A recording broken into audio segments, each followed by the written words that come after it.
மத்திய அரசாங்கத்துக்கு நாம் அடிமையாக இருக்கிறோம் என்று நம்மை ஏசினார்கள். நான் ஒரே ஒரு கேள்விதான் சொல்றேன். ஓம் பாசைப்படி நாங்கள் அடிமையாகவே இருக்கிறோம் என்று வைத்துக் கொண்டால் கூட இன்றைக்கு நாங்கள் இந்த தமிழ்நாட்டிற்காக 11 மருத்துவக் கல்லூரியை பெற்று வந்திருக்கிறோம். பிரதம மந்திரி காப்பீட்டு திட்டத்தை இந்த தமிழ்நாட்டு மக்களுக்காக அதிகமான எண்ணிக்கையிலே பதிவு செய்தது அண்ணன் எடப்பாடியாருடைய அரசு. கடைசி 6 மாதத்திலே மத்திய அரசு அந்த நிதியை விடுவிக்க இயலாது.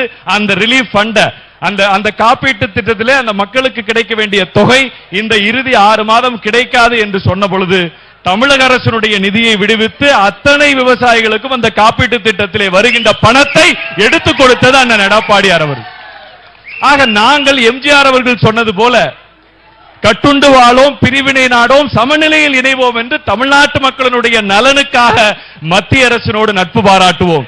மத்திய அரசு தமிழ்நாட்டு மக்களுடைய உரிமையிலே கை வைக்குமே என்று சொன்னால் முதல் நாளாக அங்கே எதிர்ப்பு குரலை பதிவு செய்வோம் என்பதை ஒவ்வொரு முறையும் அம்மா நிரூபித்திருக்கிறார், அண்ணன் எடப்பாடியார் அவர்களும் நிரூபித்திருக்கிறார் என்பதை இங்கே நான் கோடிட்டு காட்ட வேண்டும். இன்றைக்கு காவிரி பிரச்சனையாக இருந்தது. சுப்ரீம் கோர்ட் வரை சென்று காவிரி நடுவர் மன்ற தீர்ப்பை மத்திய அரசிலே வெளியிட செய்தது அண்ணன் அம்மா அவர்களும். இன்றைக்கு அந்த ஆணையத்தை அமைக்க செய்த அண்ணன் எடப்பாடியார் அவர்கள் நம்முடைய நரேந்திர மோடி ஐயா அவர்களை சந்தித்து அதை வெற்றிகரமாக முடித்திருக்கிறோம். இன்றைக்கு விவசாயிகளுடைய மானியம் தடைபடும், இலவச மின்சாரம் ரத்தாகிற சூழ்நிலை இருக்கும் என்று சொன்ன பொழுது அந்த மானியத்தை தமிழக அரசே ஏற்றுக்கொள்ளும், எப்பொழுதும் தமிழ்நாட்டு விவசாயிகளுக்கு மின்சாரம் இலவசம் என்று மத்திய அரசிடம் சொன்னது அதிமுக அரசு. இன்றைக்கு 20 கிலோ அரிசியை புரட்சி தலைவி அம்மா அவர்கள் விலையில்லாமல் எல்லா வீடுகளுக்கும் தருகின்றோமே, அந்த அரிசிக்கான மானியம் தொடர்ந்து எங்களால் வழங்க இயலாது என்று சொன்ன பொழுது அந்த மானிய தொகையை அதிமுக அரசு அண்ணன் எடப்பாடியார் தலைமையிலான அரசே வழங்கும் என்று சொன்னது அதிமுக. ஹைட்ரோ கார்பன் மீத்தேன் திட்டத்திலே நாங்கள் ஹைட்ரோ கார்பன் அங்கே எடுப்போம், ஈஸ்ட் இந்தியா கம்பெனியோடு ஸ்டாலின் புரிந்துணர்வு ஒப்பந்தம் போட்டு ஒட்டுமொத்த டெல்டாவையும் நாசமாக்குவோம் என்று ஒரு மத்திய அரசு திட்டம் அங்கே வந்த பொழுது ஒட்டுமொத்த டெல்டா மாவட்டத்தையும் பாதுகாக்கப்பட்ட வேளாண் மண்டலமாக ஒரு விவசாயியாக நான் அறிவிக்கிறேன் என்று சொல்லி அன்றைக்கு மத்திய அரசுக்கு எதிராக தமிழ்நாட்டு மக்களுடைய உரிமையை மீட்டெடுக்க குரல் கொடுத்தது அண்ணன் எடப்பாடியார் அவர்கள். இன்றைக்கு நீட் தேர்வு ரத்து வேண்டும் என்று அண்ணன் எடப்பாடியார் அவர்கள் உங்களின் சார்பாக தமிழ்நாட்டு மாணவர்கள் சார்பாக இன்றைக்கு குரல் கொடுத்துக் கொண்டார். இன்றைக்கு காலத்தினுடைய கட்டாயம், சுப்ரீம் கோர்ட்டினுடைய உத்தரவு, நீட் தேர்வு நடைபெற்றாக வேண்டும்.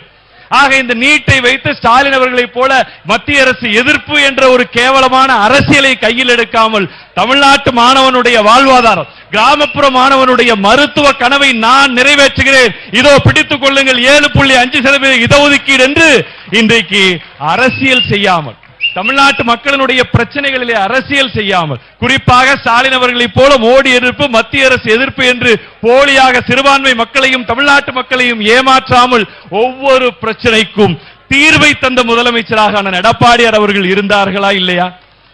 நாங்க இவ்வளவு இருந்தோம்ல, நீ என்ன சொன்னாலும் கேட்டோம்ல. இப்ப காந்தி கிராமத்துக்கு திண்டுக்கலுக்கு திரு நரேந்திர மோடி அவர்கள் வந்த பொழுது இதுக்கு முன்னாடி கோபேக் மோடின்னு கருப்பு பலூன் விட்டீங்களே, கொடை கூட ஏப்பா வெள்ளையில எடுத்துட்டு வந்தீங்க?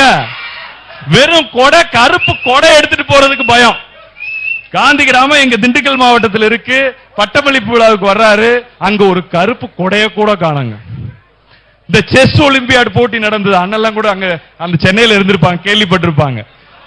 வேட்டி கட்டிட்டு வந்து அன்னைக்கு நம்முடைய பாரத பிரதமர்கிட்ட இப்ப இவங்க அன்பில் பொய்யாமொழியும் நம்ம உதயநிதியும் சொன்ன மாதிரிதான், படுத்தே விட்டானைய மாதிரி கட்டி பிடிச்சு அப்படியே மொத்த குடும்பமும் திரு மோடி அவர்களிடம் சரணாகதி அடைந்தது போல அங்கே படுத்து கிடக்கிறார். ஆனா வெளியில வந்து ஒன்றிய அரசுன்னு ஏமாற்ற வேண்டியது. நாடகம் நடிக்க கூடாது, தமிழ்நாட்டு மக்களை வஞ்சிக்க கூடாது. மத்திய அரசு, மாநில அரசு அதனுடைய திட்டங்களை முறையாக தமிழ்நாட்டு மக்களுக்கு கொண்டு வந்து சேர்த்து உன்னை நம்பி வாக்களிச்சவங்களுக்கு நாலு நல்ல திட்டத்தை கொடுப்பதற்கு உனக்கு திராணி இல்லை என்று சொன்னால் தயவு செய்து நீங்கள் ராஜினாமா செய்து கொள்ளுங்கள். ஏன்னா அண்ணன் எடப்பாடி அவர்கள் நல்லது செஞ்சப்பே நீங்க ஒரு நாளைக்கு 4 தடவை ராஜினாமா பண்ண சொல்லுவோம்.